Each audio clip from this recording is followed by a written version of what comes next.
Good afternoon, good evening to all my dear viewers, my students, and those who are watching me there on YouTube. Myself Sayan Banerjee, and I'm again back with my next new economics class. So the last video, those who subscribers have already seen me and have given reply on my video. The last topic of discussion that I dealt is a very important topic that have been started. That was the national income accounting. Before coming to the accounting part, we'll understand the basics of national income. To understand the basics of national income, we have already learned the definition of national income. It states that it is a sum total or the addition of all the factor incomes earned by the normal residents of a country in a given accounting year. So these three were the three basics of principles on which the definition of national income actually stands. So now we are proceeding to the next topic of discussion while understanding this national income chapter. Now my question to all my viewers is, do you think that income is only national income type? No, my dear. In macroeconomics, income is basically divided into two parts. One is domestic income concept and other is national income concept. So the concept of income is basically divided into two parts. One is domestic income and other is national income. Right? Now we understand the basic difference of domestic income and how is it different from that of the national income. Let's come to the board. Yes, I guess you can have your pause button. You just pause it and just make sure you write everything what is written in the board. In the board you are seeing that I have made two columns. In the left hand side we have made the domestic income category. In the right hand side we have noted the national income. Right? So before understanding domestic and national income, let's just go on with the definitional difference. The definition of domestic income says that it is the sum total of all the factor income earned by or generated within a given accounting year inside the domestic territory of a country. Right? Once again I am repeating. It is the sum total of all the factor incomes, that is, it is the addition of compensation of employees, the rent, the interest and the profit. Right? So compensation of employees, rent plus interest plus profit. If you add these four factor returns, you will get the factor income. So it is a sum total of or the addition of all these four factor returns that is generated by the individuals of a particular country within the domestic territory. I have not uttered the word the normal residents. I have only uttered it is generated inside the domestic territory. Now just tell me what domestic territories actually means. The word domestic territory in economic means the land territory. Let us say this particular whiteboard is Mother India and this is the land territory of our country. This particular boundary is what? The domestic or the land territory. This is what the domestic income comprises of.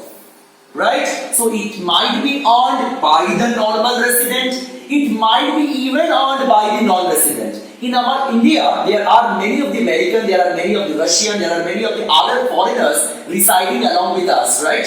So they are what? They are somehow the non-resident if they might not have crossed 1 year. So they become the non-resident of our country. So those normal residents like us and those non-resident, we equally contribute in different type of production activity. We both generate different type of factor income. The factor income generated by both the normal resident as well as the non-resident only within the domestic territory of a particular country is known as the domestic income of the country, which is calculated in one given accounting year or one financial year. I guess my words are clear to all of you. Right? Coming up to the next topic. How is this domestic income concept different from that of the national income? The word national income, the definition of national income states that it is the sum total of all the factor incomes generated by the normal residents of a particular country in a given accounting year. Again, the four principles that we have learned in the previous one, right? So it is a sum total of all the factor incomes, that is the addition of the compensation of employees, the rent, the interest and the profit. So these four things we need to add once again.